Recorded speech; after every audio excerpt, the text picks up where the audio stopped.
नमस्कार। आइ हम सुना रहल छी अहाँ सबके स्वर्गीय हरिमोहन झा जी के उपन्यास बीछल कथा में से एकटा नीक कहानी काली बाड़ी के चोर। तो सुनल जाओ अपने लोग के नीक कहानी। आइ सँ प्राय 20 वर्ष पहिलुक बात करै छी। हम आईए में पढ़ैत रही और मुजफ्फरपुर में ससुरक डेरा में रहैत रही। आब ससुर तऽ नहीं रहला, परंतु काली बाड़ी के ओ मंदिर अखन वर्तमान अछि। ओहि मंदिरक चारू कात ओहि समय सघन जंगल रहै। प्राकृतिक दृष्टिए ओ स्थान परम रमणीय, परंतु पंडितजी जे हमर ससुर छलाह, हुनकर ध्यान ओहि रमणीयता पर नहि जानि, कारण जे ओ चोर सँ तंग तंग रहैत। कोनो मास एहन नहि जानि जाहिमे सेन नहि पड़नि।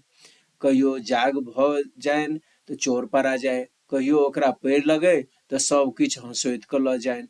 एहि दुआरे पंडितजी सतत अपना संग 5-7 गोटा के राखैत। 4टा विद्यार्थी रहथिन, दू एकटा पंडित ज्योतिषी सेहो रहथिन, परंतु तथापि चोरी भइए जानि। एक रातिक गप कहै छी। भादवक अन्हरिया रहे, साँझ से वर्षा झरय लगलै। पंडितजी कहलथिन, आइ राति फेर कुकुर भूकै छ। चोर एतऽ, सब गोटे सिरम में लाठी लऽ कऽ सुते जा आ जागरण करैत जा। आधा राति धरि सब लोक खाइत पीबैत गेल। तत्पश्चात पंडितजी भविष्य पुराण पढ़य लगलाह। ज्योतिषी जी एकटा टिप्पणी खोलि कऽ बैसि गेलाह। विद्यार्थी लोकनि हिस्ट्री रटय लगलाह।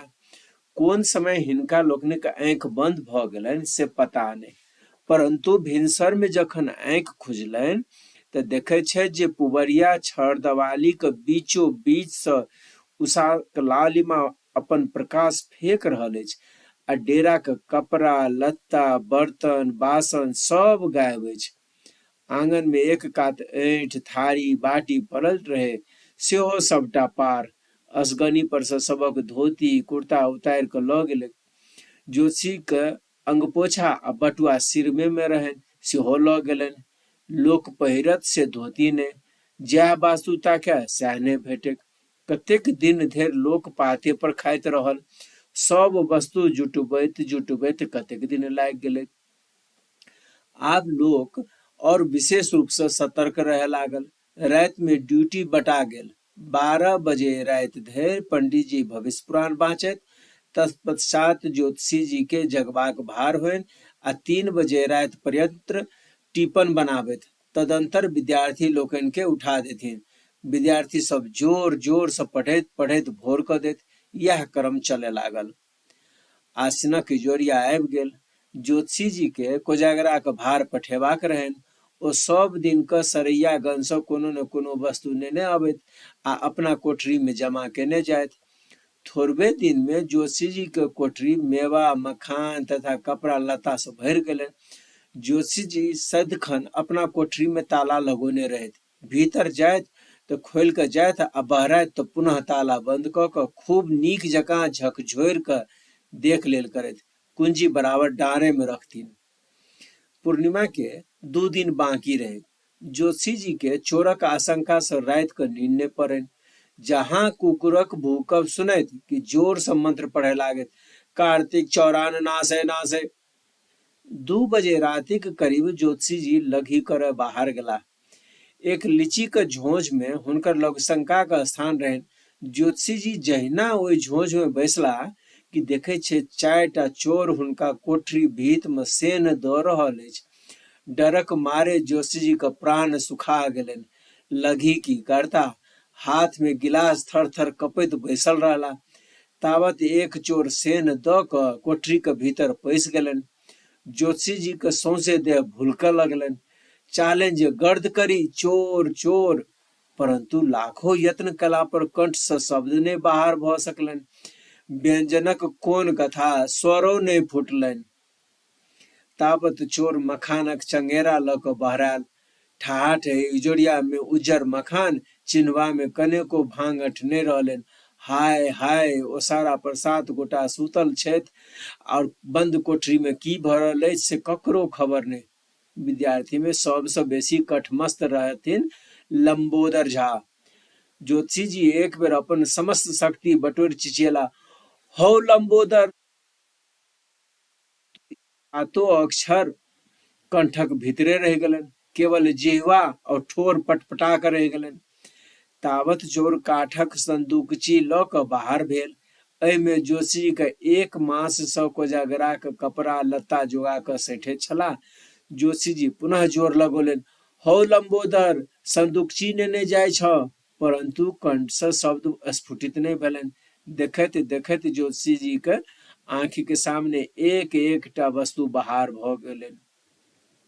परंतु जोशी जी के तेहन बगझर लागि गेलनि जे जावत धरि चोर माल ढोइत रहलनि तावत पर्यंत न उठि सकला न बाजि सकला।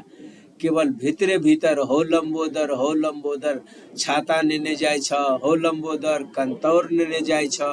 जखन चोर सब वस्तु ल क चलि गेलनि तखन ज्योतिषी जी हाय मारैत अयला आ पछाड़ि क चौकी पर खसला।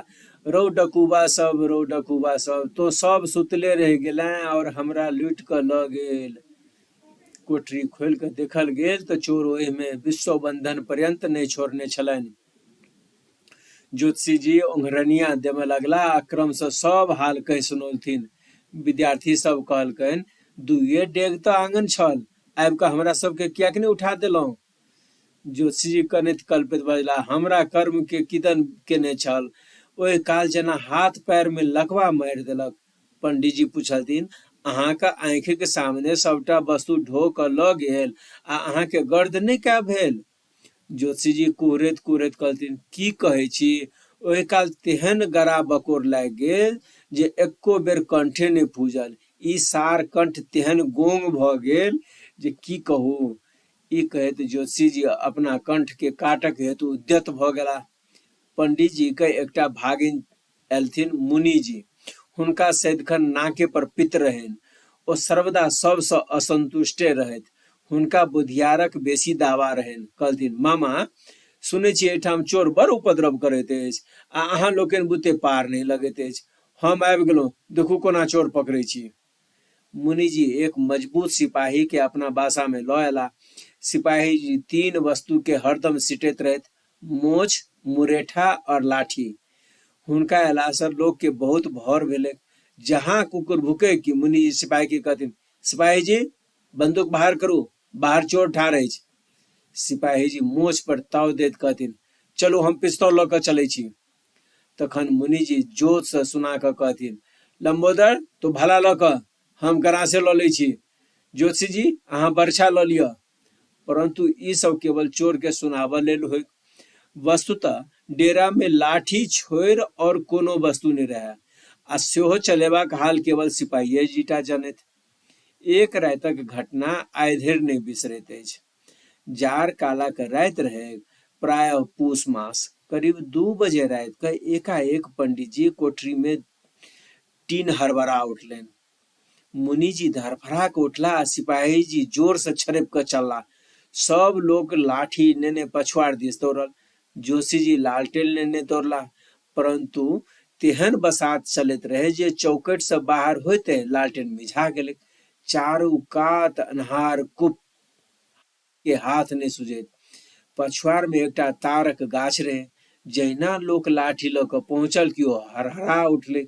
सिपाही राम करक के बजला, बस साले आज पकड़ लिया।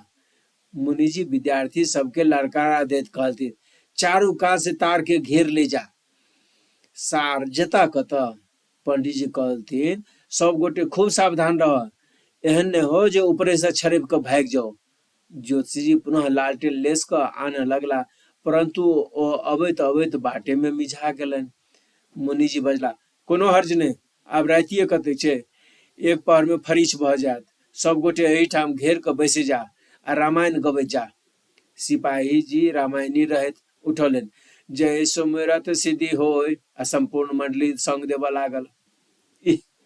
ओहि राति में ओहन ठुठरावे वाला सर्द बसात नहीं कहल जाय और ओहि खुलता मैदान में 4 घंटा धरि ओ रामायणक पाठ नहीं कहल जाय। ओ दृश्य एखन मोन पड़ैत अछि तऽ हंसी लगैत अछि, परंतु ओहि समय में सभक छाती धड़कैत रहे जे चोर कतौ माथे पर नहीं कूद पड़े अस्तु। थोड़े काल में सबक विश्वास भ गेलै जे चोर निशस्त्र अछि, नहीं तऽ एतबा काल धरि चुपचाप बैसल नहीं रहैत। ई बुझि सभक मनसुबा बढ़ि गेलनि। जखन जखन गाछक ऊपर खरबर होय कि ज्योतिषी लागत चोर के गरियाबे, सार सुटकल बैसल छथि, आइ उतरऽ तखन सबटा मखान बाहर करै छी। भोर भेला पर लोक देखैत अछि तऽ तार पर कतौ किछु नहि, एकटा सुखायल छज्जा लटकल अछि, वएह कखन काल बसातक जोर से हरहरा उठैत अछि। यह तालपत्र एतेक ताल लगौलक अछि, रज्जो यथा हे ब्रह्म। वेदांती लोकक मत छनि जे एहि प्रकारक भ्रम थिक ई संसार। एखनो कालीबाड़ी के ओ तार देखै छी तऽ ओहि कालक संपूर्ण चित्र आंखि में नाचि जाइत अछि, आंखि में नाचि जाइत अछि। धन्यवाद, अहाँ सब सुनलहुँ ई कथा कालीबाड़ी कचोर। अहाँ सब ई बतायब कमेंट सेक्शन में कि अहाँ के ई कहानी केहन लागल। फिर हम अहाँ के दोसर नव नव कथा सुनाब। जो वीडियो पसंद आयल हो तो लाइक कर देवे, चैनल के सब्सक्राइब कर देवे और संगी साथी के सेहो शेयर कर देवे। धन्यवाद।